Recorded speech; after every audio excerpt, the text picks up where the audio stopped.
Shalom semuanya. Shalom. Siap belajar lagi? Amin. Harus terus belajar sebagai hamba Tuhan. Amin. Kalau situ sampai kepanasan, maju sini aja. Siapa itu? Ayo, maju ke sini kalau kepanasan. Ada tempat di dalam. Masuk. Oke. Siap kita belajar firman Tuhan. Sudah, nggak panasan kamu? Maju sini, ya.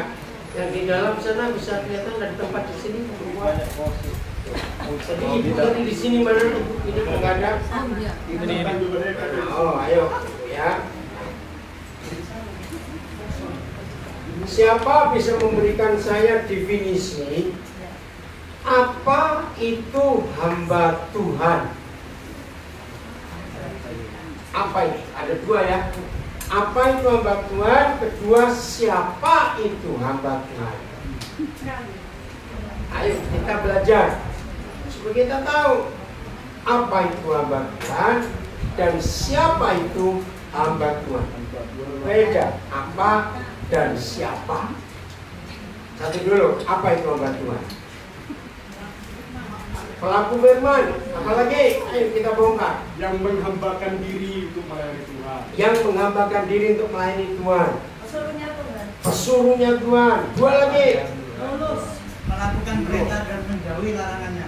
Melakukan perintah menjauhi larangannya. Satu lagi. Kacungnya Tuhan. Kacungnya Tuhan. Amin. Oke. Semuanya sama. Nanti saya tunjukkan. Yang kedua, siapa itu hamba Tuhan? Yang melayani. Yang melayani. Hampir sama dong kalau begitu. Semua orang percaya, bukan? Orang yang dipilih diurapi Tuhan, bukan? Apa? Maria, oke. Nah, contohnya, tapi bukan itu jawabnya siapa? Oke, kita buka dulu ayatnya. Yohanes pasal 12 ayat 26. Yohanes 12 ayat 26. Disinilah kita ketemu definisi apa dan siapa hamba Tuhan itu. Yohanes 12 ayat 26. Waduh, saudara semangat ya. Kalau kita rindu belajar, semangat sekali. Betul tidak? Harus begitu. Nah, begitu pula jemaat. Kalau kita betul-betul dalam pewahyuan Roh Kudus, selanjutnya Tuhan menambahkan diri kepada kita dengan perantaraan firman-Nya, jemaat menjadi semangat untuk mendengar firman Tuhan. Amin. Karena rindu hal baru. Yohanes 12 ayat 26. Sudah? Baca. Ada 3 kriterianya. Apa dan siapa hamba Tuhan? 1. Ayo, 1, 2, 3. Barang siapa melayani aku. Nah, stop dulu. Oh,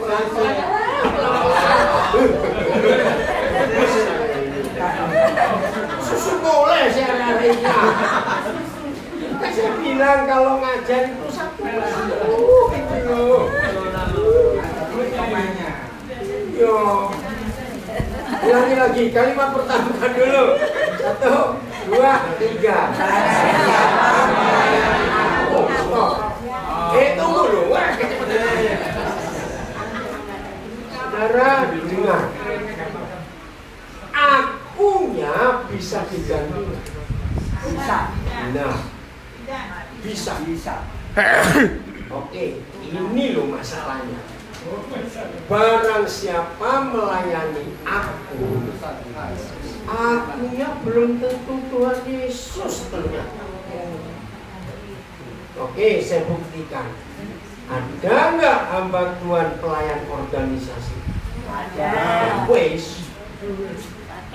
Oke, tambahan loh. Jadi tidak semua orang yang berstatus melayani Tuhan itu sedang melayani Tuhan. Karena akunya bisa ganti-ganti. Maaf, akunya bisa jadi duit kok. Lu kok tertawa? Bisa. bisa jadi mertua nggak? Bisa. Nah, istri juga bisa. Satu-satu dulu. Akunya pun bisa jadi istri. Bisa. Makanya itu, apa itu hamba Tuhan dan siapa itu hamba Tuhan? Jawabannya ada di Yohanes 12 ayat 26.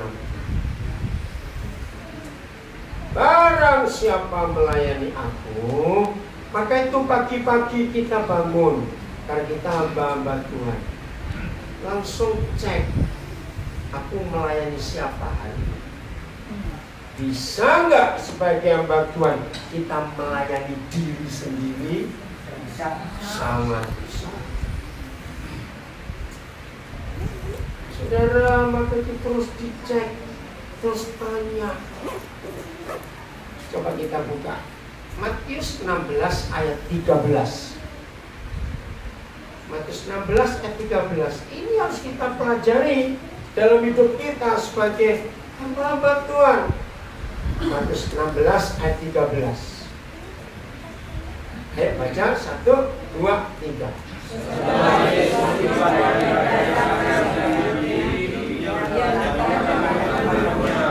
Nah, lihat jawab dulu. Dia tanya kepada murid-muridnya. Ini aneh.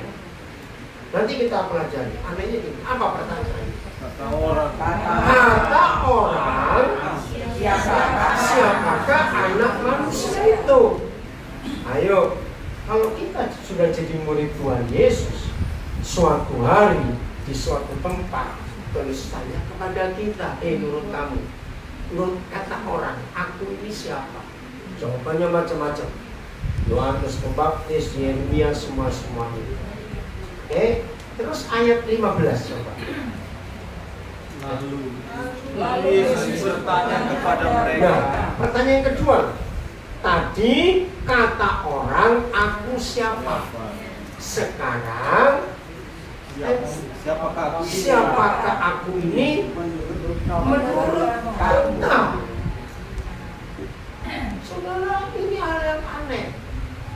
Kita tidak tahu sejak Tuhan Yesus menjadi guru mereka ber-12, itu kan ada di Lukas 6. Betul ya? Nah, sampai perjalanan mereka hari itu tiba di Kaisarea Filipi, itu sudah berapa tahun? 2 tahun, setahun, kita nggak tahu. Saya belum hitung. Kalau ada di antara saudara pernah hitung, tolong beritahu saya. Tapi yang jelas sudah ada sekian waktu, bukan? Loh, kan aneh. Sudah jadi murid, ikut gurunya, kok tiba-tiba gurunya tanya, menurut kamu aku ini siapa? Contoh gini, suami istri lagi berdua, sudah sekian tahun menikah, tiba-tiba suatu hari istri tanya pada suaminya, Pak, menurut kamu akhir-akhir ini aku ini siapa? Loh, lah kamu siapa? Karena aneh bukan? Tapi ternyata ini penting. Begitu pula anak-anak. Papa mama harus berani rendah hati dan jujur kepada anak-anak. Anak, menurut kalian, papa mama akhir-akhir ini itu siapa? Belum betul loh. Soalnya saya praktekkan, bukan bingung. Ayo kita bongkar. Yang namanya manusia stabil terus berubah-ubah. Nah itu. Berapa kali kita merasakan, mana ya istri ini kadang-kadang baik, kadang-kadang nggak baik. Nah, ayo jujur, pernah nggak itu terjadi? Atau sebaliknya? Oh, delok tanggali. Maksudnya piye? Tanggali. Tanggal tua, istri tua. Iya, tanggal tua kamuan. Nah, itulah manusia. Betul tidak? Harus jujur. Karena kita ini berubah-ubah terus. Maka itu ayo. Bisa nggak Tuhan Yesus kita anggap jadi mesin ATM? Bisa. Ayo jawab. Bisa. Kita lagi butuh duit. Nah, makanya itu. Menurut kamu aku ini siapa? Itu penting. Yang main-main pertanyaan itu. Sesekali saya ngomong pada istri saya, kamu jujur, suatu kali kamu lihat aku ini tiba-tiba berubah, jangan didiemin, sampaikan. Karena kan kita ini berubah, kita nggak tahu. Yang tahu kan orang lain. Nah, seperti itu Tuhan Yesus. Menurut kamu, aku ini siapa? Maaf. Contoh, hamba Tuhan saya kecewa dengan Tuhan. Habis-habisan kecewanya. Bisa berubah nggak? Bisa berubah nggak dia memandang Tuhan Yesus di hari dia kecewa itu? Nah, bisa-bisa berkata aku kok bohong ternyata. Buktinya aku begini. Nah, lihat berapa kejadian berapa bulan yang lalu di Amerika, di Australia ada gembala yang jemaatnya ribuan bisa meninggalkan imannya. Aneh bukan? Kalau kecil-kecil sih oke, ini ribuan jemaatnya. Bahkan ada yang bunuh diri lagi. Nah, itu loh masalahnya. Menurut kamu akhir-akhir ini aku ini siapa? Itu bisa beda-beda. Maka itu penting. Yohanes 12:26. Barang siapa melayani aku, ternyata akunya gak harus Tuhan Yesus. Tergantung bagaimana kondisi iman kita hari itu. Betul? Maka itu pagi-pagi bangun, jangan langsung cek salju, jangan. Pagi-pagi bangun cek hati, lurus atau bengkok ya. Hamba Tuhan bisa bengkok nggak hatinya? Bisa, namanya manusia. Maka itu barang siapa melayani aku, akunya harus kita tanya siapa. Lanjut, masih Yohanes 12:26. Barang siapa melayani aku, Ia harus mengikuti ia aku. harus. Nah, kata harus ini penting. Bisa ditawar nggak? Kalau ada kata harus bisa ditawar tidak? Tidak. Harus ngapain? Mengikut aku. Mengikut aku. Ini kriteria pertama. Jadi siapa hamba Tuhan? Jawabannya, dia selalu mengikut Yesus. Itu hamba Tuhan.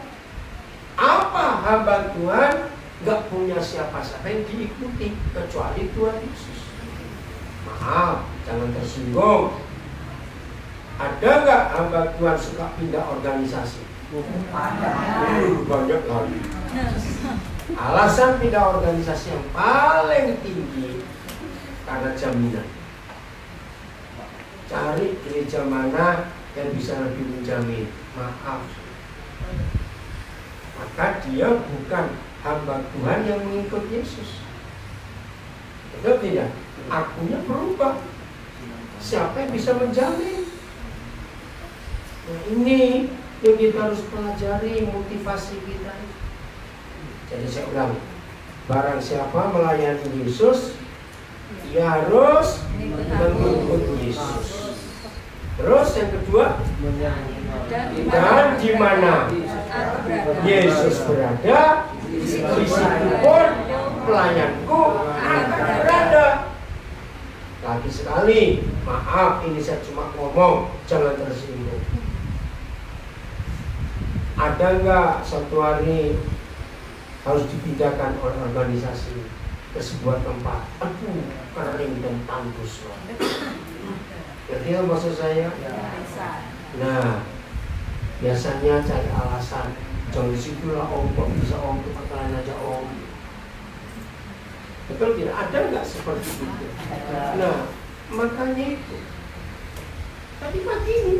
Tadi pagi Pak Budi nunggu saya nggak turun-turun dari mobil. Itu ada bantuan. Dia 3 kali pindah tempat. Ini mau keempat, baru 6 bulan. Saya marah pada dia. Yang penting itu bukan tempatnya, hatimu itu loh yang nggak beres. Kalau hatimu terus seperti ini, mau pindah di istana pun, kamu kan tetap ngomong. Saya ingat kan 3 kali ini kamu pindah, mau minta pindah kemana lagi? Ini nggak cocok, bukan hatimu yang nggak beres. Betul.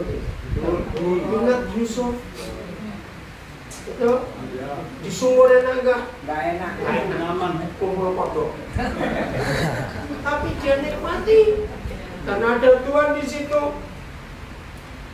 Ruben punya belas kasihan. Ayo kita angkat aja, kita jual ke Mesir jadi budak. Enak juga pun dia, betul.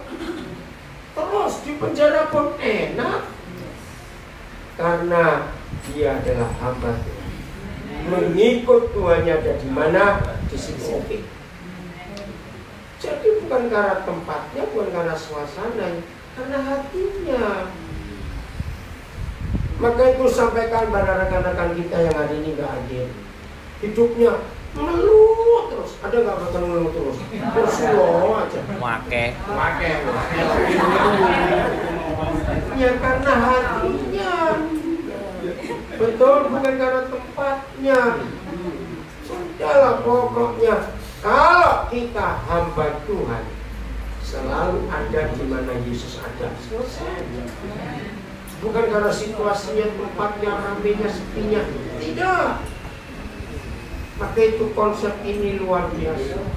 Yang ketiga, kalau itu terjadi maka kalimat ketiga pasal ayat 26, barang siapa melayani aku, ia akan dihormati Bapa.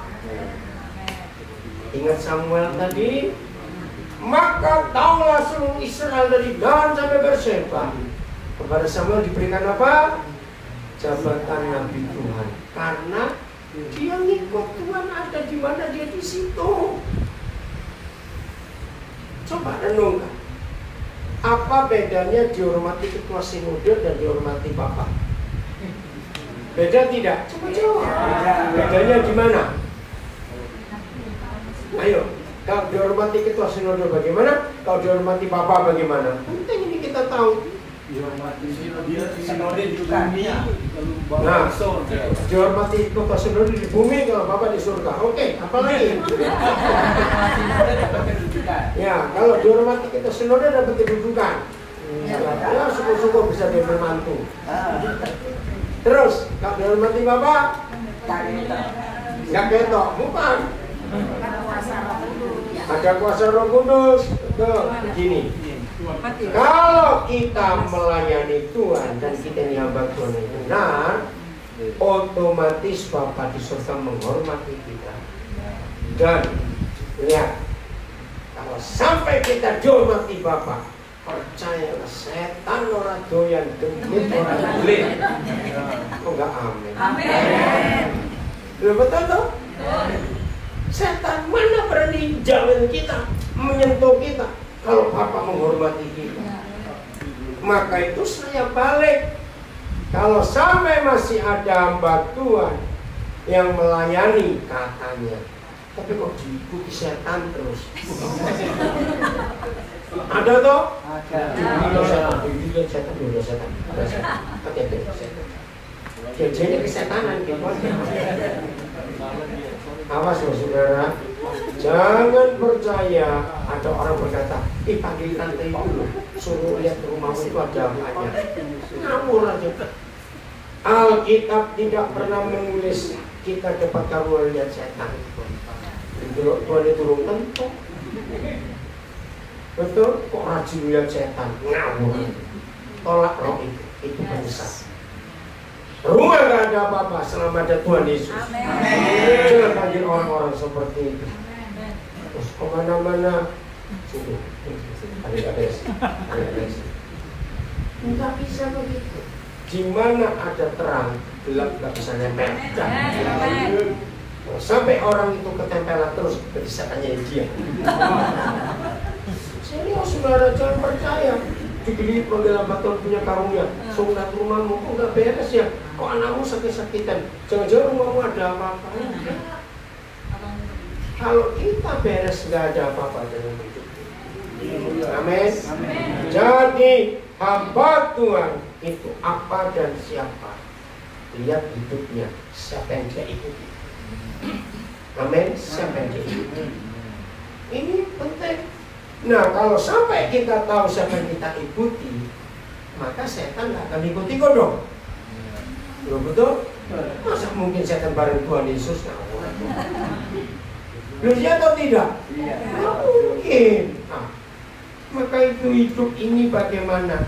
Tergantung kita ikut siapa. Tidak semua hamba Tuhan dia akan mengikut Yesus di mana Yesus berada. Karena tergantung akunya siapa dalam hidup ini. Betul ya?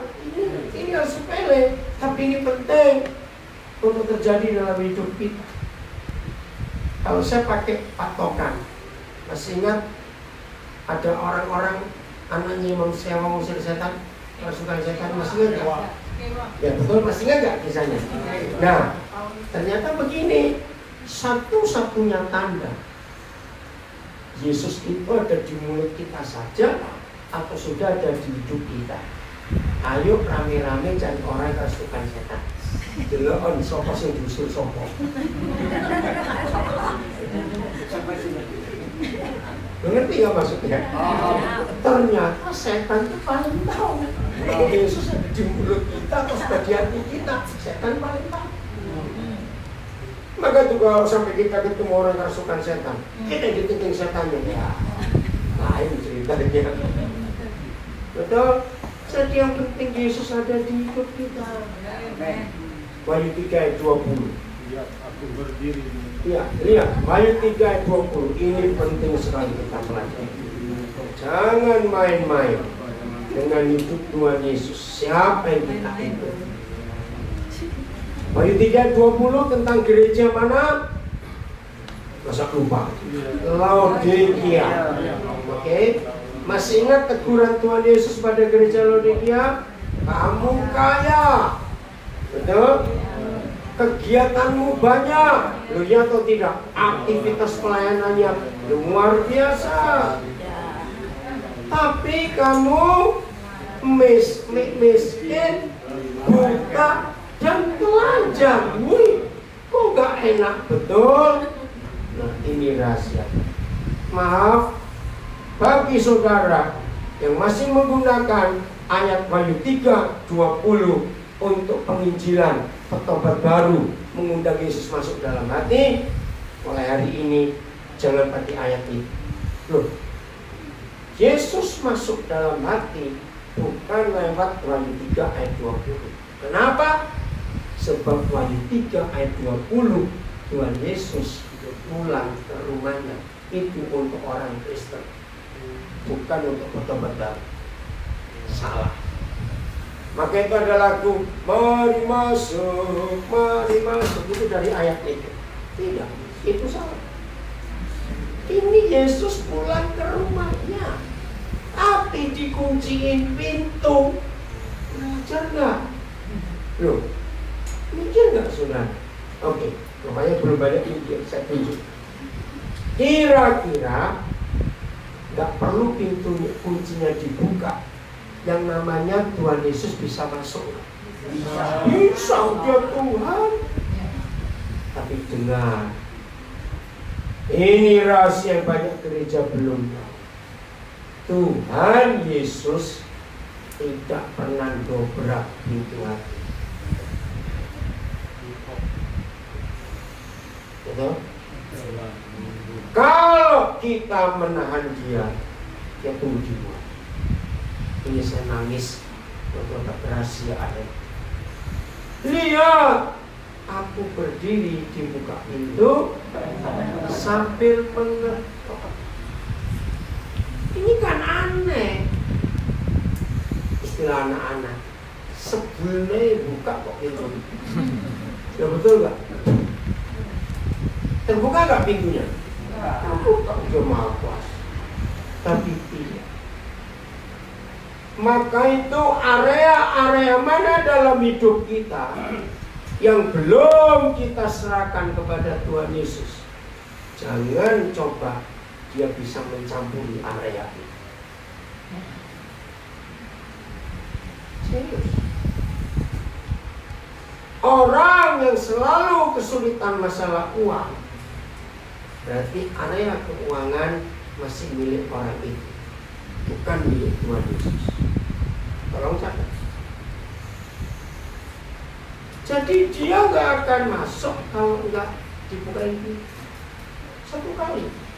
Ada sekolah kitab di Jawa Tengah cukup besar, tapi waktu itu hancur. Nah, para alumninya itu prihatin dengan sekolah Alkitab ini. Dulu kan luar biasa. Nah, terus mereka buat pertemuan, saya diundang sebab saya juga cukup baik dengan direkturnya. Tapi saya tahu masalah di dalam. Nah, waktu mereka minta saya bicara, waktu itu pertemuannya di Makassar. Saya bilang, percuma kalian bicara, sudahlah, kalian usul apa saja, dan itu baik, tetap gak akan diterima. Lu kok bisa? Nah, saya bacakan bagi 3:20. Tuhan Yesus tidak pernah mencampuri sebuah pelayanan selama Tuhan Yesus tahu di pelayanan itu ada Tuhan kecuali Dia, selain Dia. Ngerti nggak maksud? Nah,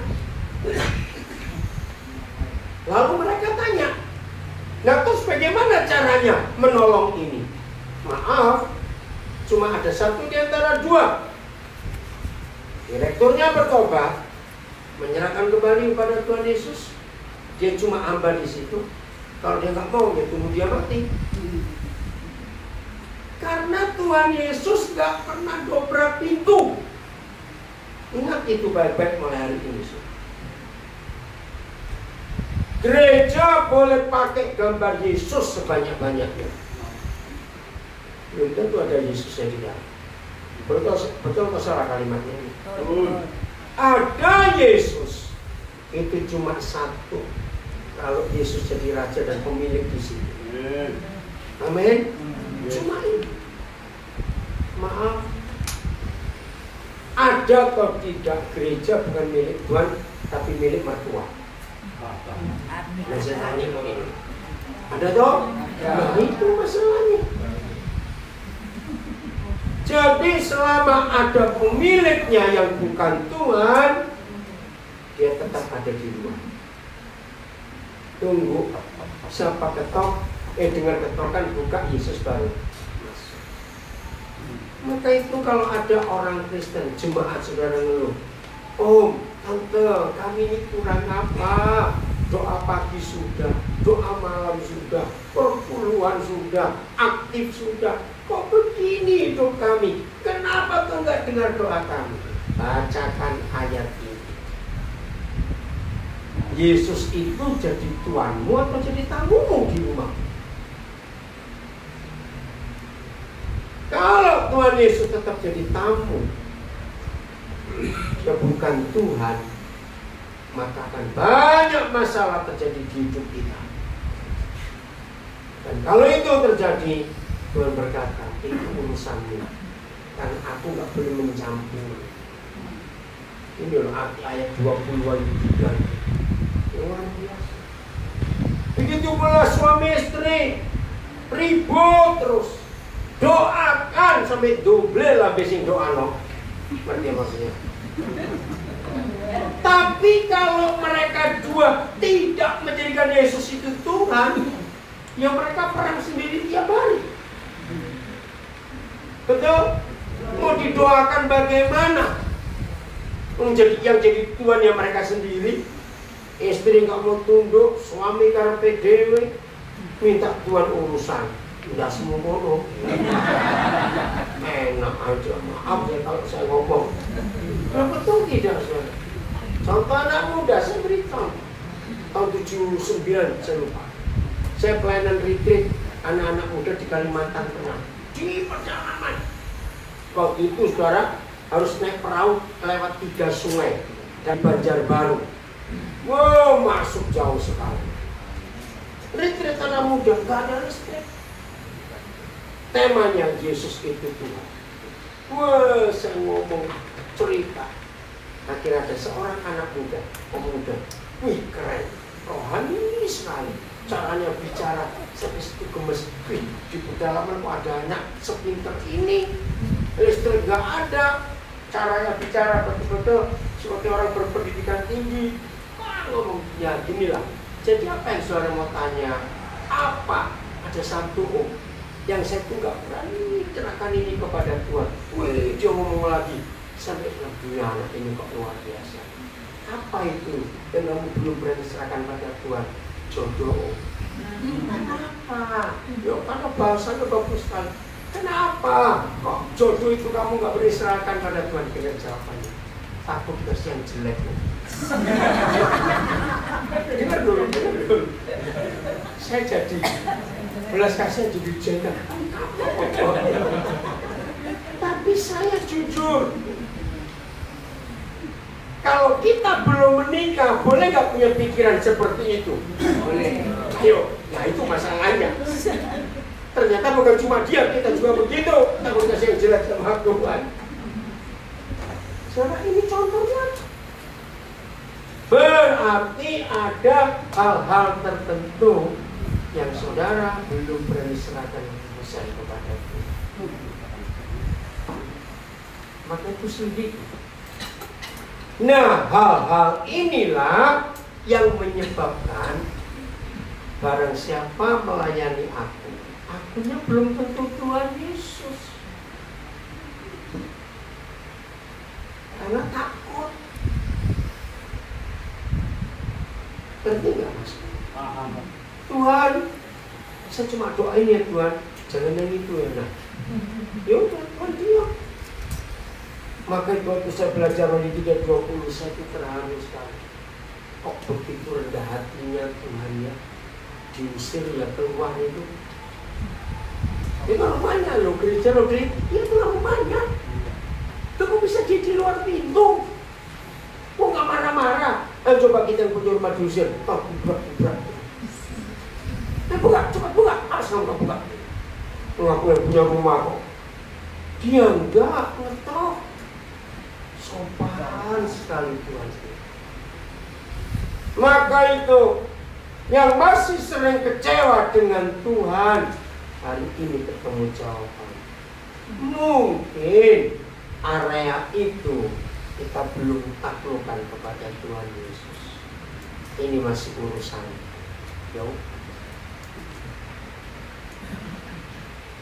Definisi kata Tuhan itu saya temukan cuma 2 kalimat. Mau catat boleh Tuhan.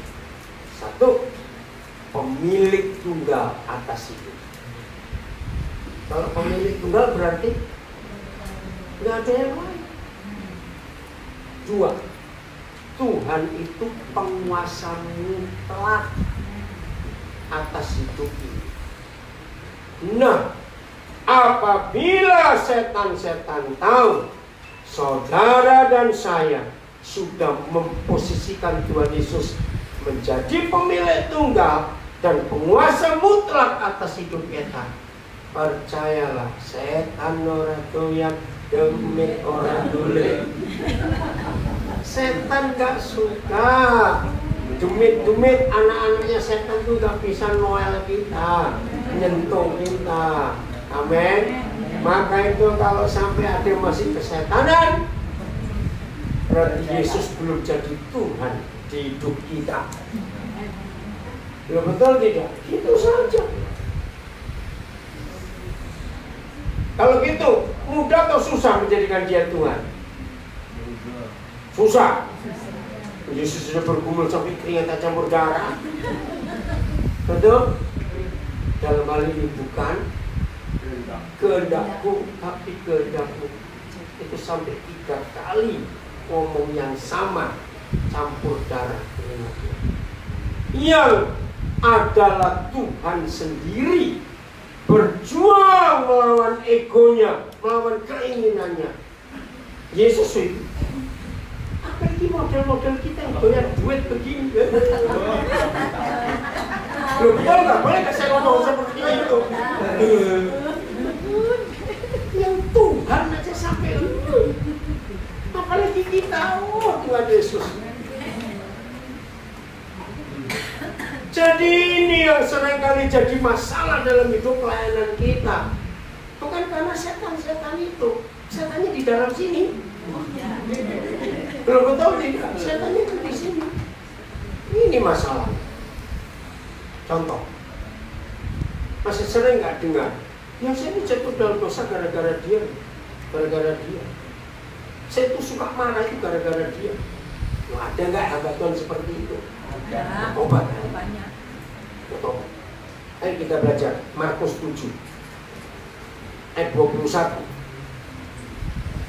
Sudahlah, pokoknya kalau kita ini hamba Tuhan yang benar, setan gak akan berani dekat kita. Demit pun gak berani nempel.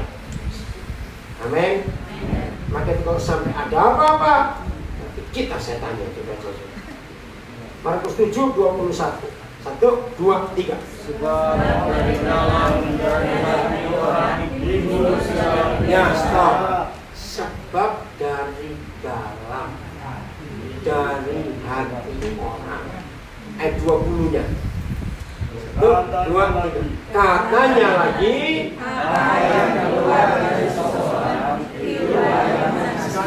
nah, kok kita lihat ayat sebelum lagi, bukan apa yang masuk buat kamu najis, tapi apa yang keluar.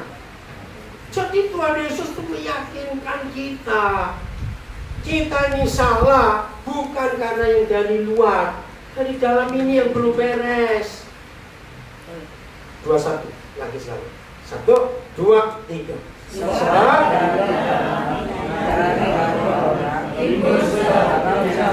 Segala pikiran jahat. 2, segala, harus ada segala, percabulan. 3, segala pencurian. 4, segala pembunuhan. 5, segala perzinahan. 6, segala kejahatan. 7, segala kejahatan. 8, segala apa? Kelicikan. 9, segala nafsu. 10, segala iri, 11 segala hujat. 12 segala semangat. 13 segala. Terus semua hal-hal jahat ini timbul dari dalam dan kejahat orang. Oke, kita mulai dengan Daud. Dia berzina karena apa? Bersama mandi. Ngawur. Itu jamnya orang mandi. Sing delok sing kurang ajar. Loh, betul tidak? Jamnya orang mandi kok nyalakan yang mandi. Ini loh rahasianya. Oke ya, oke, tertawa dulu supaya tahu. Orang yang di hatinya nggak ada segala macam pencurian. Kelihatan duit 5 lembar abang-abang. Berapa itu jumlahnya? 50 juta. Itu sponsor duit 500.000. 5 lembar. Kalau orang itu nggak ada hati pencurian, dia nggak bilang ini berkat. Dia akan ambil cari satpam atau siapa atau depan toko, tolong kasihan yang punya uang ini. Mungkin ya dia nggak diserahkan PDW, itu urusannya. Itu kan bukan urusan kita. Orang itu di hatinya nggak ada segala pencurian. Tapi orang yang di hatinya ada sifat mencuri, nggak usah sing abang-abang. Yang coklat itu 5.000. Langsung tolak-tolak orang nggak dorong. Lu ngerti nggak maksud ini? Nah, itu Daud. Kalau di hatinya nggak ada segala macam perzinahan, begitu dia lihat orang mandi telanjang, dia bisa mikir, oh Sapiatus. Lu bisa nggak ayo? Itu oh sampai lagi mandi. Bisa nggak? Ayo jujur. Sudah saya tertawa terus. Gini ya, dengerin ya. Orang yang di hatinya ada perzinahan, nggak usah lihat orang telanjang, itu jahat itu pikirannya. Jahat atau tidak? Nah, ini ayat. Maka itu kalau saudara dan saya jatuh dalam dosa, bukan karena orang lain, karena di hati ini belum beres. Ya aku ini begini gara-gara istriku loh, aku ini begini gara-gara suamiku. Enggak. Diri kita yang gak beres. Anak-anak muda yang sering kali nyalakan temannya itu gara-gara dia aku diajak. Loh goblok lu kok gelem. Ya betul atau tidak? Ya bodohmu sendiri, kenapa kamu mau? Karena di hatinya ada bahan-bahan dosa itu tadi. Maka itu tadi sesi pertama ada kalimat yang saya belum uraikan, saya tunggu di sesi kedua. Hati kita itu pusatnya Tuhan bekerja. Bukan jam doa kita, bukan di puasa kita, tapi di hati kita. Itu pusatnya Tuhan bekerja. Dosa terbesar buat kita hamba Tuhan bukan berzina, tapi iri hati, cacat. Betul atau salah? Aduh, saudara, ini pengalaman saya dulu. Ternyata susah melawan iri hati. Dan setan begitu mudah mengotori hati kita dengan iri hati ini. Maka itu Alkitab tidak minta hal lain yang kita jaga selain hati kita. Betul? Coba buka Amsal 4:23. Amsal 4:23. Ayo. Tidak ada ayat lain dalam Alkitab yang memberitahu kita apa yang harus kita jaga lebih daripada apapun. Hati. Udah? 1, 2, 3. Jagalah dirimu. Nah, coba. Satu-satunya tempat, satu-satunya hal di hidup manusia yang sangat rahasia itu bukan perut, bukan mata, bukan pikiran, tapi hati. Suami istri menikah berapa puluh tahun pun tetap nggak bisa tahu isi hati pasangan ini isinya apa. Saudara dengar kalimat ini? Kenapa di dunia nggak ada hakim yang adil? Hakim yang adil itu cuma satu, kalau hakim bisa baca isi hati terdakwa, maka pengadilan sekali selesai. Betul gitu. Kenapa di pengadilan perlu saksi? Jawabannya nggak bisa baca hati, harus ada yang lain membuktikan. Kenapa hanya Tuhan Yesus hakim yang adil? Karena dia baca hati kita. Mata nggak bisa pura-pura loh. Mata maling itu kelihatan ya saudara. Aku dikocok-kocokin. Lo ngerti gak maksudnya? Lo jawabnya atau tidak? Ya. Lo perut lapar dan kenyang nggak usah bujuk. Tahu? Ya nggak tahu. Bahasa tubuh bisa dibaca nggak? Body language bisa. Pikiran orang bisa dibaca nggak? Bisa. Hati yang nggak bisa. Sangat rahasia. Hati kita hanya dua pribadi yang tahu. Diri kita, Tuhan. Nggak ada orang ketiga. Maka itu kenapa Tuhan Yesus paling benci orang munafik? Dia tahu isi hati orang kok dihapusi Tuhannya. Orang ajar nggak? Loh betul? Kok bohong apa sama Tuhan? Dia tahu kok.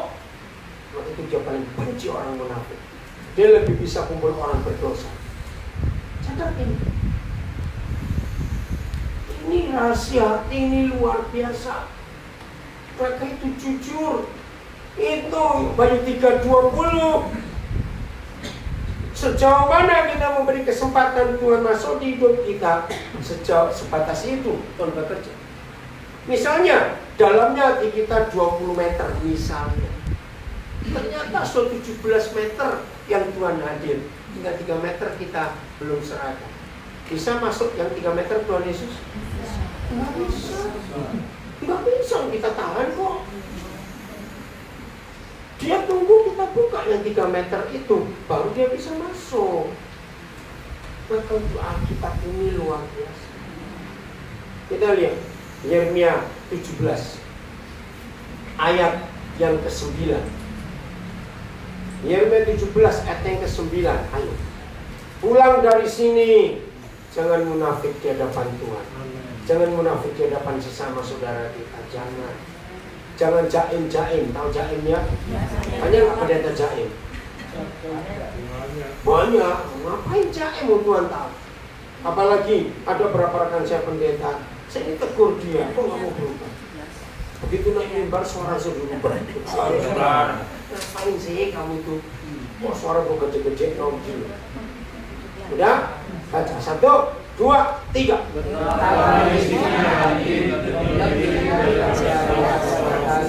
Terus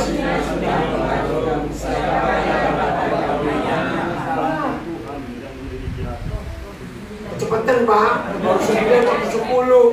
Ini ngajak pulang lagi ya Mas.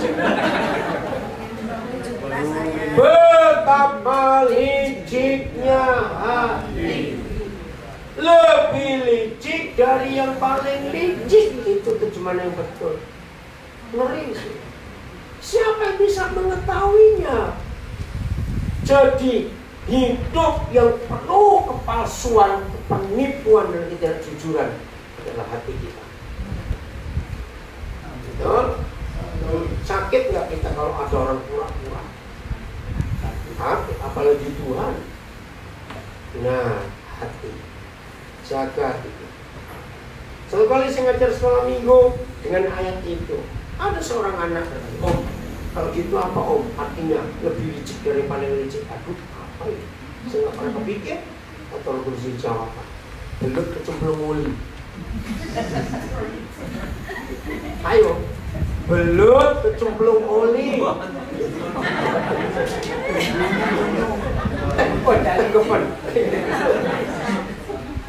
Ngerti?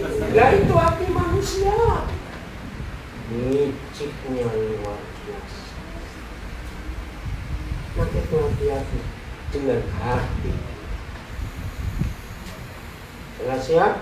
Ayat 10 sekarang. Nah ini baru ayat 10. Apa hobinya Tuhan? Aku Tuhan yang menguji hati dan penyelidik hati dan penguji batin. Itu Papa kita di surga. Jadi dia nggak bisa kita bohongin, kita nggak bisa apusi dia. Betul? Karena dia penguji batin, penyelidik hati. Catat itu. 1 Tawarik 26 ayat 17. 1 Tawarik 26 ayat 17. Nanti itu harus serius kita dengan hati kita mulai hari ini.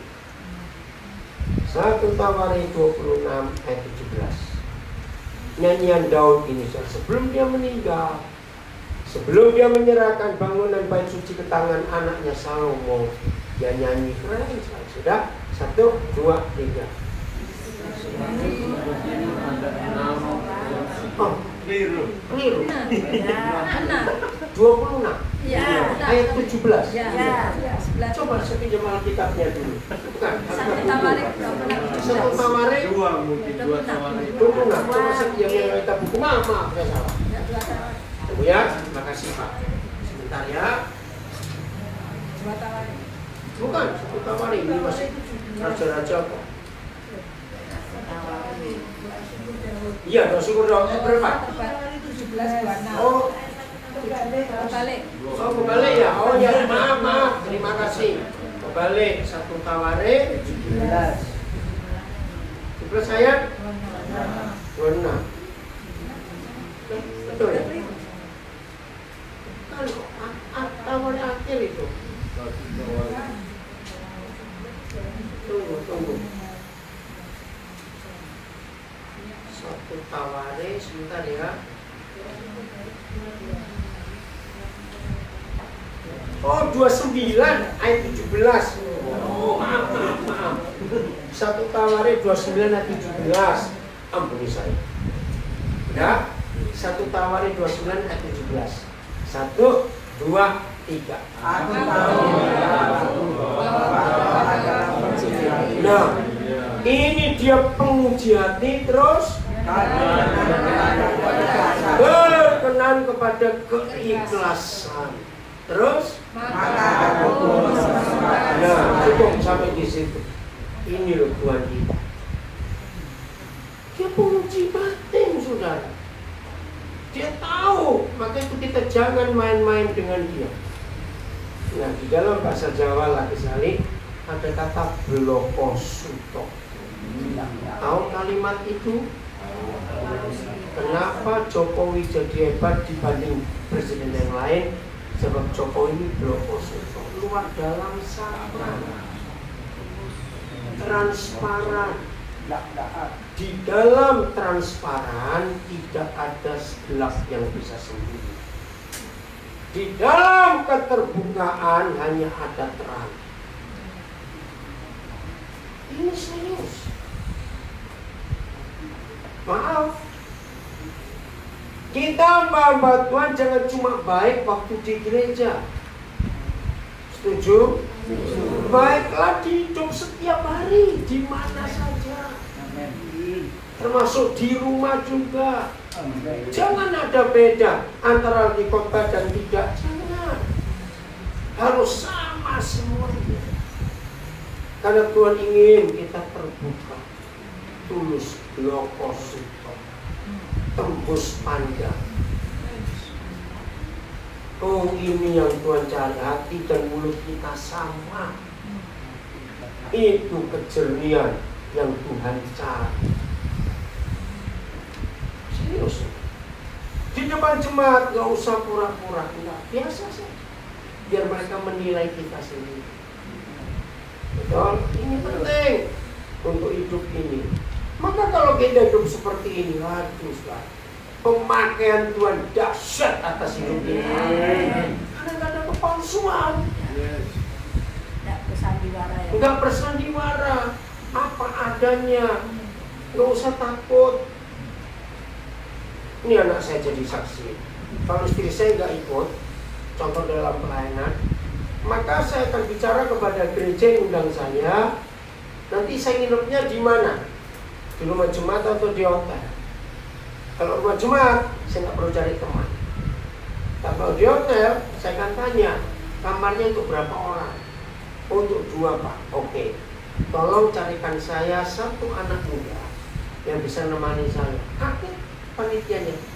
Kalau sampai kamar itu besar, bisa 3 orang, 4 orang, saya minta tolong carikan 2 anak muda teman.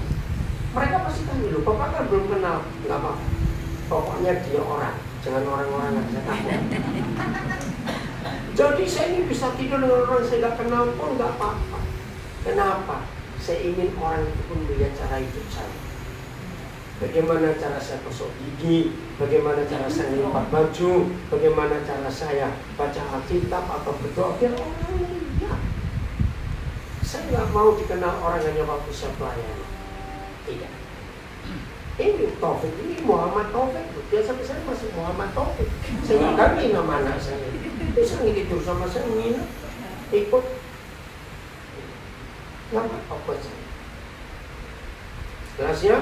Jadi ini cara kita itu. Setan paling suka hati kita tutup di dalam. Nah, itu pula suami istri 100%. Kalau suami istri masih rajin bertengkar, ada enggak? Pakai gua. Sulang. Suami istri yang rajin bertengkar karena ada yang ditutup di dalam itu. Maka itu pasangannya curiga karena ada yang ditutup. Mari kita buka Kejadian 2:25. Keren firman ini sudah. Kita pakai untuk hidup saya. Kejadian 2:25. Maka itu tolong para gembala kalau konseling pranikah Ayat ini wajib disampaikan kepada calon pengantin. Ini tradisi saya, konseling pranikah, ayat 25 kejadian 2. Baca sama-sama. 1, 2, 3.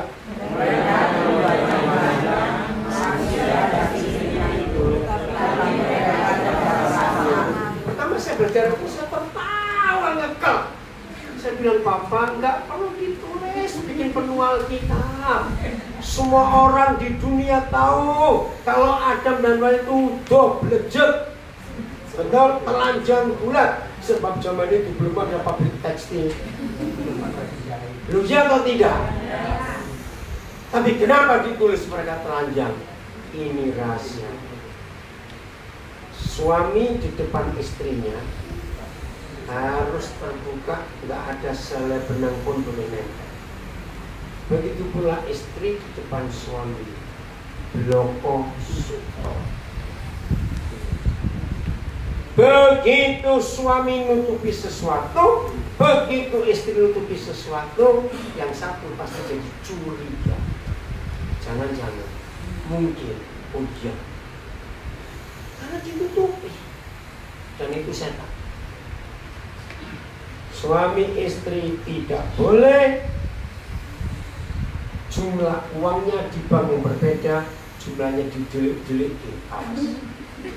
Jumlah harus tahu, terbuka. Hanya Tuhan Yesus yang pernah berkata, enggak ada manusia lain di dunia. Sebab di mana ada apamu, di situ ada apamu. Ada apa ya? Nah, di mana ada tamu, di situ ada. Sekarang, kalau suami istri bisa harta, yang bisa apanya? Nah, yuk, hatinya. Apa kata lain suami istri bisa hati? Cerai goblok. Betul tidak? Maka itu awas. Yang punya 2 rekening tapi jumlah nggak boleh saling tahu. PIN ATM nggak boleh tiap 2 jam diganti, nganggur kamu. Harus tahu PIN ATM kita, pasangan kita harus tahu. Suami istri lagi duduk berdua, salah satu handphonenya bunyi, nggak boleh pamit, aku minggir dulu. Pasangan kita harus ikut dengar yang ngomong siapa dan bicara apa. Awas. Serius, sudah dari ayat luar biasa. Tolong, saya sudah ngajar ini bertahun-tahun. Suami istri kalau mau tidur malam tidak boleh bawa HP dalam nama Yesus. Sekarang itu ada setan yang memisahkan kita di tempat tidur. Betul atau salah? Yang satu cengingisan diri. Nanti maksudnya awas. Kalau ada anak-anak, saya bilang anak-anak nanti malam lihat papa mama mau tidur, masuk cek sama HP-nya di mana. Taruh dapur supaya kacau ya dengar. Nggak boleh bawa kamar. Serius. Ada apa saja. 24 kejadian 2. Ini orang tua dan mertua nggak boleh ikut campur rumah tangga anak, rusak nanti. Sudah baca? 1, 2, 3. Sebab itu seorang laki-laki akan meninggalkan ayahnya dan ibunya dan bersatu dengan istrinya, sehingga keduanya satu hati. Nah, sama firman ini mubazir buat saya. Kenapa? Ini firman untuk siapa? Pertama kali disabdakan Adam dan Hawa. Ngapain? Mereka nggak punya mertua, nggak punya orang tua, khotbah begitu. Lu betul tidak? Ternyata untuk kita. Artinya ada 3. 1, sejak zaman Adam, mama mertua nggak boleh kumpul mantu perempuan. Ini ayatnya. 1 dapur nggak boleh 2 koki. Maka itu anak tunggal laki, jangan bawa mantumu masuk ke rumahmu. Perang Badar. Nggak bisa, nggak akan cocok. Betul? Maka itu kalau konseling ini anak tunggal, mbok-mbokan lagi. Aduh, jangan boleh menikah. Kalau enggak istrinya cepat mati. Karena istri yang menikah dengan anak mamanya istrinya akan menderita karena si suami bilang, kamu kok nggak ada mamaku? Masa kamu kok nggak kayak mamaku? Betul? Anak mama cocok kawin dengan mamanya sendiri. Serius, nggak bisa. Begitu dua ayat ini hebat. Jadi walaupun anak tunggal, hendaknya saya waduk sebelahan. Apa itu kalau punya cucu, sering nggak cucu rusak di tangan kakek nenek? Ya wis, itu aja. Rusak. Berarti kalau cucu bilang mah di rumah oma aja, awas itu. Sebenarnya rusak itu cucu. Karena di rumah oma semuanya boleh. Janji ya, kakek nenek jangan biara cucu, awas. Kalau ingin mainan, beli boneka. Jangan merusak cucumu. Dia mama papanya yang ngurus. Alkitab ini luar biasa, teliti sekali. Jadi papa mama hormati firman. Kalau anak sudah menikah, nggak boleh ikut campur, cuma bisa berdoa. Misalnya rumah anakmu dicat hitam semuanya, nggak boleh komentar. Pokoknya nggak boleh nyampuri. Ini ayatnya, amin, luar biasa.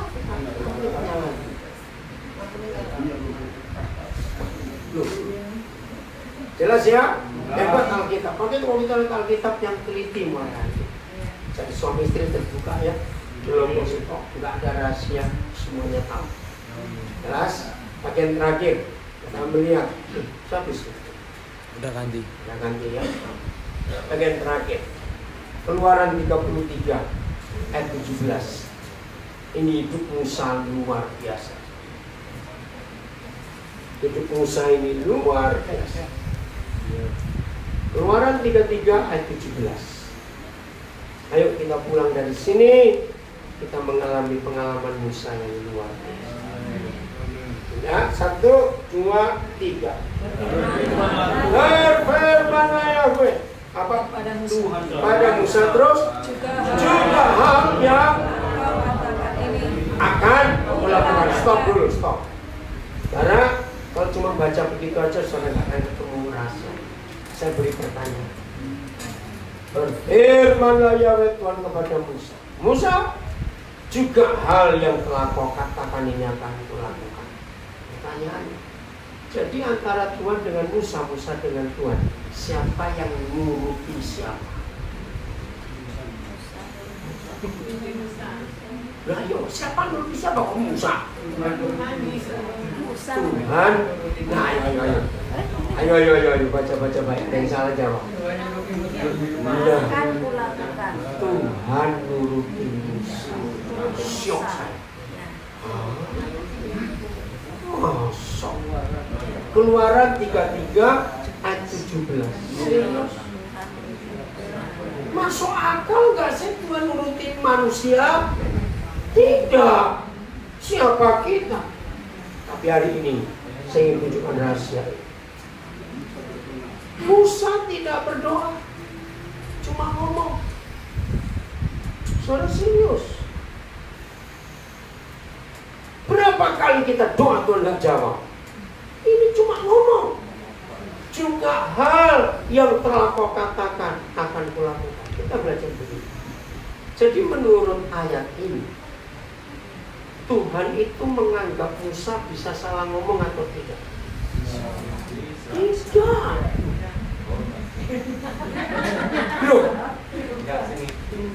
Loh iya atau tidak? Kalau sampai Musa, Tuhan masih bisa menganggap Musa salah ngomong, begini. Gini loh Musa, pokoknya kalau ngomong benar aku turuti. Baru kita tahu, oh iya Musa bisa salah ngomong. Tapi ini di hadapan Tuhan, Musa dianggap tidak pernah salah ngomong. Kok bisa? Itu nomor 2. Tuhan nuruti Musa. Kedua, Musa dianggap Tuhan tidak pernah salah ngomong. Yang ketiga, berarti siapa respect siapa? Ayo jawab dong. Siapa menghormati siapa kalau begini nih? Tuhan menghormati. Pertanyaan keempat, Bisa nggak Tuhannya Musa buat itu juga pada kita? Bisa. Nah, ojo bisa disik golek sakati rek. Bisa. Harus bisa. Ada syaratnya. Karena lihat kata karena. Ada kata karena? Nah, itu syaratnya. Satu, karena Musa mendapat kasih karunia di hadapannya. Apa itu kasih karunia? Ayat 17, ayat 16. Di situ ketemu kasih karunianya. Ayo kita lihat. Ayat 16. Baca sama-sama. 1, 2, 3.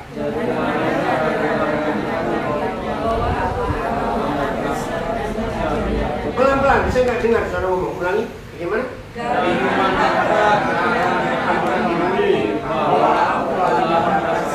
Nah, Musa tanya sendiri, dari mana gerangan? Aku dapat kasih karunia di matamu ya Yahweh Tuhan. Dari mana? Terus? Yakni, nah karena engkau berjalan bersama-sama dengan kami. Stop dulu.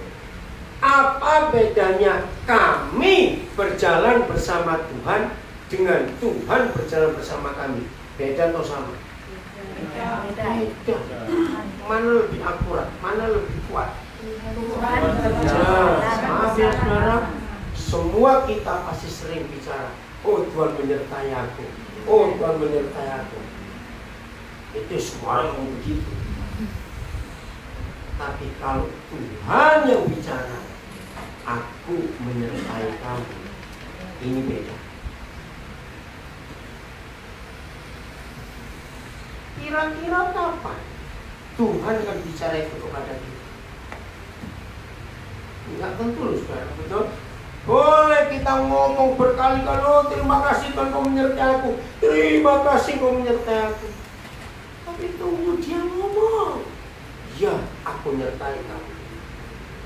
Ini kapan kira-kira? Ini namanya kasih karunia. Itu pun bukan untuk Musa sendiri. Lihat kalimat itu. Yakni, ya ayo yakni apa? Nah, hambamu ini dengan umatmu ini yang telah kau bedakan. Hamba-hamba Tuhan dengar, saudara dan saya nggak berdiri sendiri di hadapan Tuhan. Jemaat yang Tuhan percayakan kepada kita harus selalu kita bawa di hadapan Tuhan. Dan tidak cuma jemaat yang Tuhan percayakan kepada kita, tetangga-tetangga kita semuanya harus kita bawa di hadapan Tuhan. Maka itu Kristen egois tidak akan menerima kebaikan Tuhan. Ayat ini jelas, aku dan umatmu, aku dan umatmu, kami. Jadi saudara saya nggak boleh berdiri untuk keluarga kita. Tidak. Ada orang-orang yang Tuhan percayakan kepada kita, harus kita bawa ke hadapan Dia. Amin. Selalu kita bawa, selalu kita bawa. Pak Budi nggak kebetulan Tuhan percayakan tempat segede ini. Kalau Pak Budi siap, Tuhan akan perbaiki ini dan akan kumpul banyak orang diselamatkan di sini. Banyak anak-anak nggak punya rumah, anak-anak jalan. Saya kaget lihat rumah sebesar ini. 10 kamarnya, belum lagi ruangan-ruangannya Pak. Percaya, saudara pun akan dipercaya Tuhan banyak hal dalam hidup ini. Amin. Maka itu selalu siapa yang kita ajak, siapa dalam hidup ini, siapa.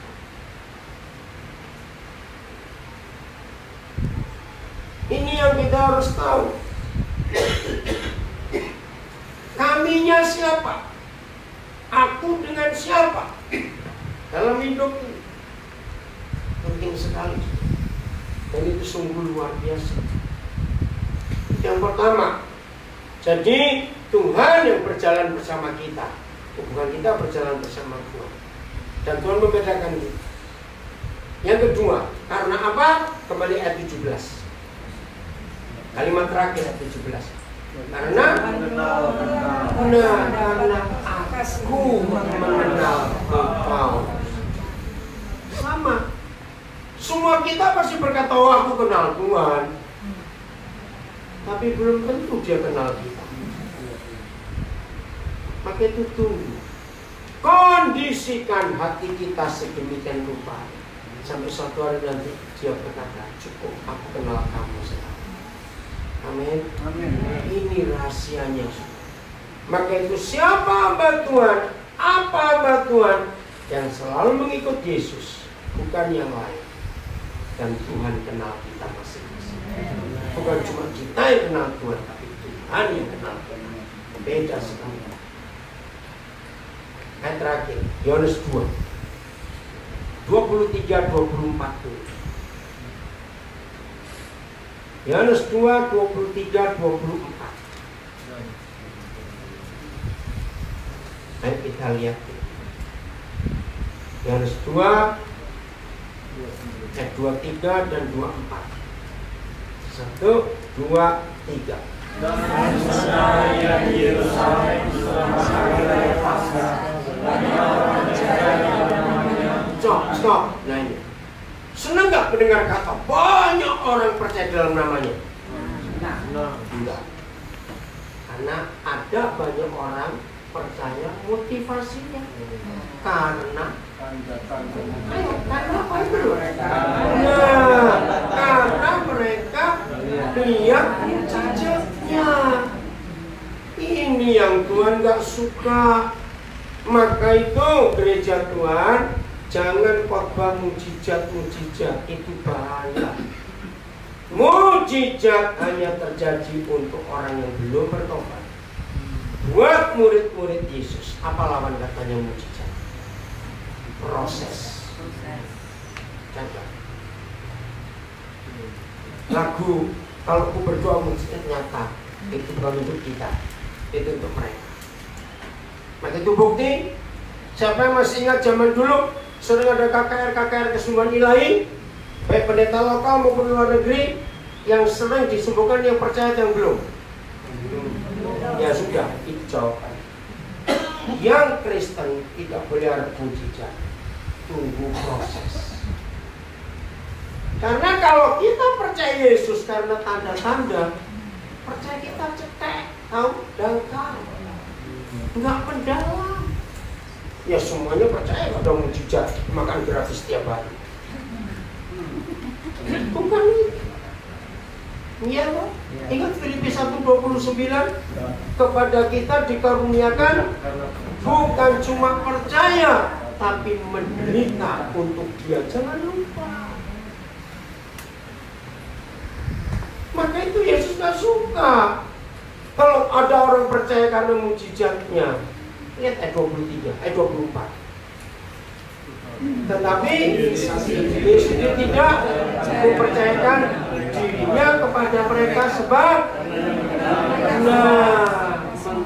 oke, karena Yesus mengenal mereka semua. Nah, kata mengenal beda. Aku mengenal kamu Musa dengan Yohanes 2 ayat 24. Karena Yesus mengenal mereka semuanya. Yang negatif mana, yang positif mana? Ngerti nggak maksudnya? Ayat 24 Yohanes 2 ini kenalnya negatif atau positif? Nah, itu dia. Jadi kalau kita sempat mendengar kau bicara, Daniel, aku kenal kamu. Saya harus tanya, saya dikenalin negatifnya atau positifnya? Belum ngerti nggak maksud ini? Teliti kalau baca Alkitab. Musa dikenal karena positif. Sama seperti dia kenal Abraham. Aku kenal kamu sebab Abraham nurut. Maria, tadi Bapak nyebut Maria.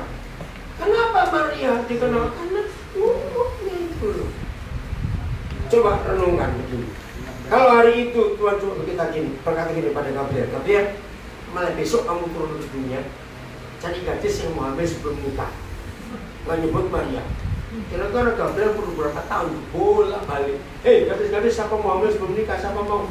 Sorry, keliling. Ada yang mau? Ada yang mau nggak? Nggak, pulang ke surga lagi. Besok balik lagi. Hei, siapa mau hamil sebelum nikah? Kenapa langsung Maria? banyak gadis zaman itu. Karena papa tahu hatinya kembali ke hati.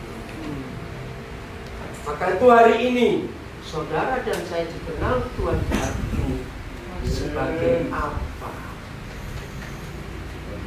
Nah, ayat 25 menarik. Yohanes 2. Ini loh, ini penting kita belajar. Yohanes 2 ayat 25, 1, 2, 3 dan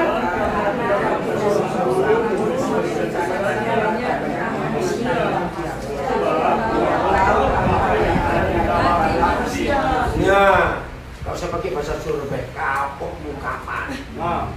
Artinya percuma kita berdoa memberitahu Tuhan tentang orang lain. Tuhan, si itu sakit kanker loh Tuhan.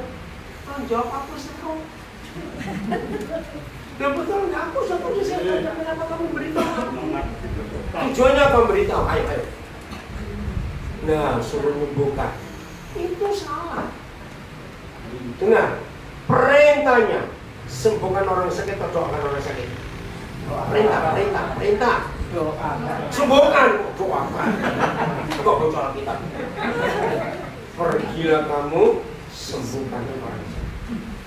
Tapi kita mendoakan ini salah. Tuhan, keluarga A mau cerai, tolonglah Tuhan, kasihan anak-anaknya. Menurut Yohanes 2:25, aku ngerti. Kok mau kandangin mana? Ini kita sering salah, nggak teliti. Nah terus gimana kalau ada orang sakit bukan didoakan, datangi,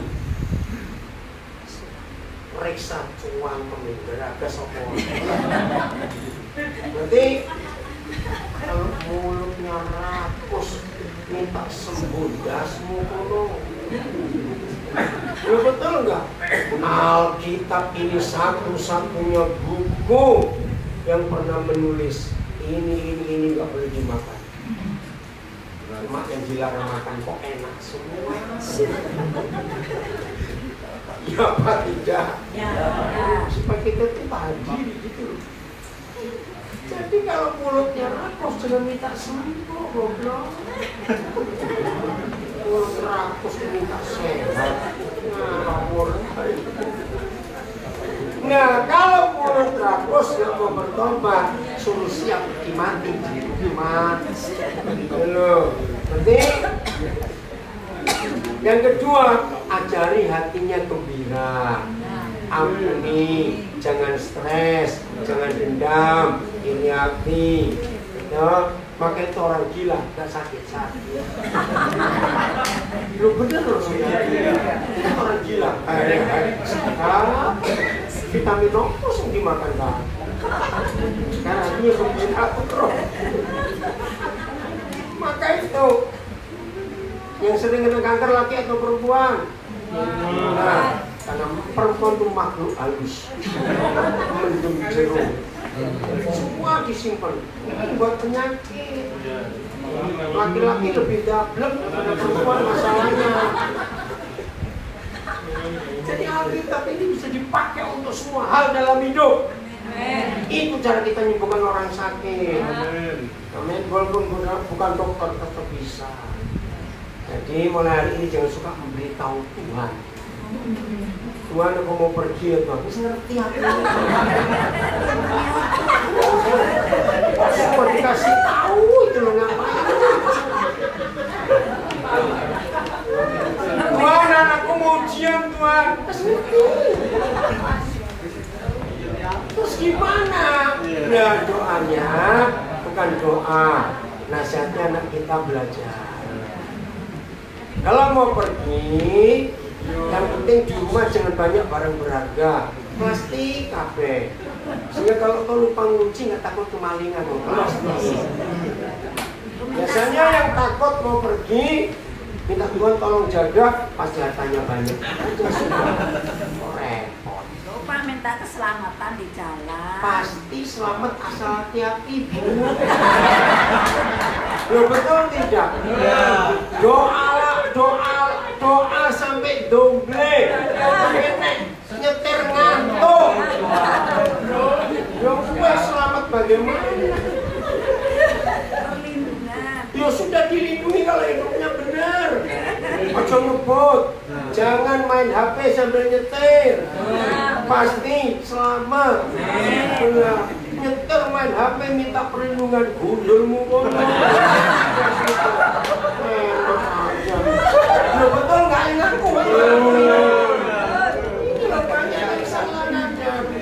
Anak kita minta sepeda, pas sepeda doa dulu, salah. Kalau doa dulu, berarti kita ngajari anak kita di surga ketemu sepeda. Nah yang benar gimana? Kerja. Kamu rajin aku. Kumpulin, kalau sudah ngumpul sisanya kurang berapa papa tambahin. Itu baru benar. Terus sepeda kok doa. Contoh lagi. Awas tiap tadi untung doa makan benar. Jadi kalau doa makan berarti menolak. Masa hanya kalau makan ingat Tuhan, ingat jaga-jaga yatim, piatu fakir miskin. Itu kan nyakitin hati. Coba kalau kita jadi jadanya, jadi anak yatimnya, yang mau jadi anak kok gak dikei. Nah, murah. Itu masih lumayan. Ada orang yang doa itu di surga ada GoFood. Ngerti GoFood? Ya toh kirimkan berkat. Nah itu doanya begini kalau makan terus ya. Tuhan terima kasih ada makanan ini. Ketemukan kami dengan orang lapar, kami akan kenyangkan mereka. Itu baru kita. Bok ini kurang suruh bagi. Banyak yang salah. Doanya banyak yang salah. Tidak. Enggak perlu ada orang lain memberi kesaksian kepada Tuhan tentang orang lain. Tuhan tahu yang dalam. Yang penting itu benar di hadapan. Selalu jadi berkat buat orang. Suami istri mau cerai bukan didoakan, didatangi, ajak duduk, bacakan firman. Suami itu begini, istri itu begini. Yang bapak ibu langgar yang mana? Makanya ribut terus. Mau berubah tidak? Itu. Amin. Orang sakit juga begitu. Anak mau ujian bukan cuma didoakan, suruh belajar yang rajin. Jangan main game terus sama. Rajin main game didoa no pinter. Tuhan pun nggak mau, ngapain buat pinter? Loh ya atau tidak? Ya. Nah, kenapa gereja doa-doa seperti itu? Itu doa di agama-agama lain. Dalam Kristus nggak ada doa seperti itu. Komunikasi. Bagian terakhir. Kejadian 18 ayat 16. Apa judulnya? Kejadian 18 ayat 16. Apa judulnya? Ayo cepat. Doa syafaat Abraham untuk siapa pernah baca dengan teliti perikop itu? Ternyata enggak ada satupun kalimat doanya Abraham. Salah yang nulis. Yang ada diskusi. Itu doa yang benar, bukan minta nyuruh, lapor. Ayo doa kita sih cuma 30 nyuruh, lapor minta nyuruh, lapor. Bolak-balik cuma itu aja isi doa gitu. Ngawur. Jadi di kejadian 18, 16 sampai 20 sekian, nggak ada doa Abraham, diskusi, tawar menawar, naik banding. Itu yang benar. Maka itu pada pendoa syafaat, awas. Maaf ya saudara, saya harus ngomong. Saya tuh nggak suka dengan orang berstatus pendoa syafaat, karena dia merasa paling sombong di antara yang lain. Betul tidak? Pendoa syafaat merasa lebih dekat dengan Tuhan daripada yang lain. Salah. Pendoa syafaat buat saya itu orang paling kurang ajar. Suka bentak-bentak Tuhan, nuding-nuding Tuhan. Betul? Salah. Bukan begitu doa kita. Kayak Abraham itu. Diskusi sudah dakdir doa Tuhan doa Madura Tuhan sama dan Madura Tuhan orang ngusing Tuhan dalam Tuhan 2 jam kemudian haleluya amin terus Melonjorkan kaki diurut-urut. Ngerti nggak maksudnya? Aja berlutut lama. Ngurusin kaki itu loh ya tuh. Kurang ajar lagi. Ayo habis ini makan di mana? Itu masih lebih baik. Kemudian 2 bulan kemudian dicek sudah terjadi sesuatu belum? Yang dicek siapa?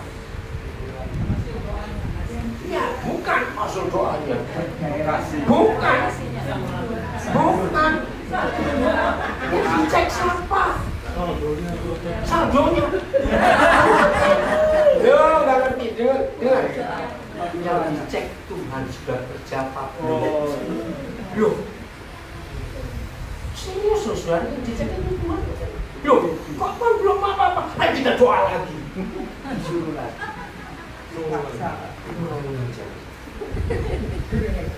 Tiap kali kita doakan satu daerah, begitu selesai doa kita rapat, daerah itu perlu apa?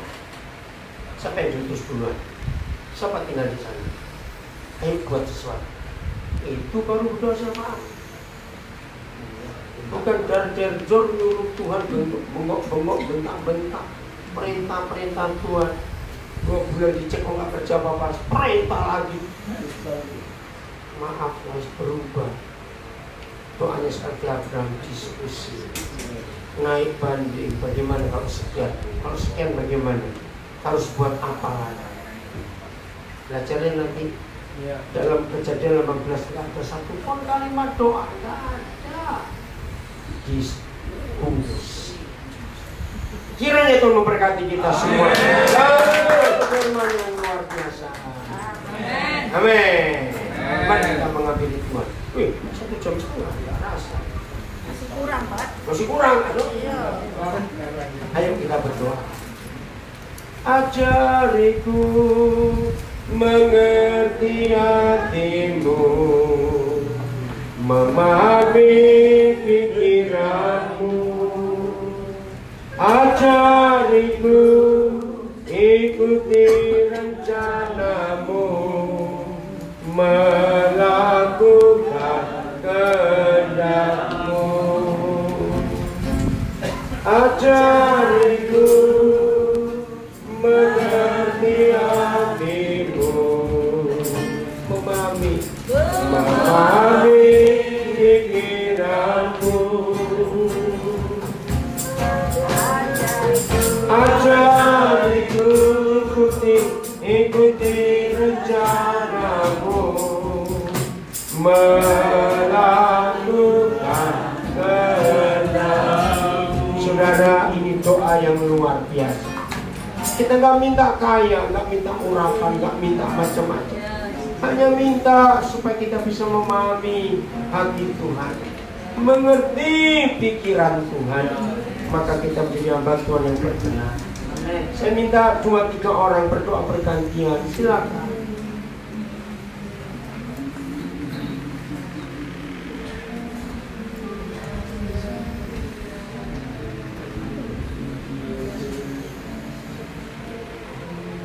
Silakan.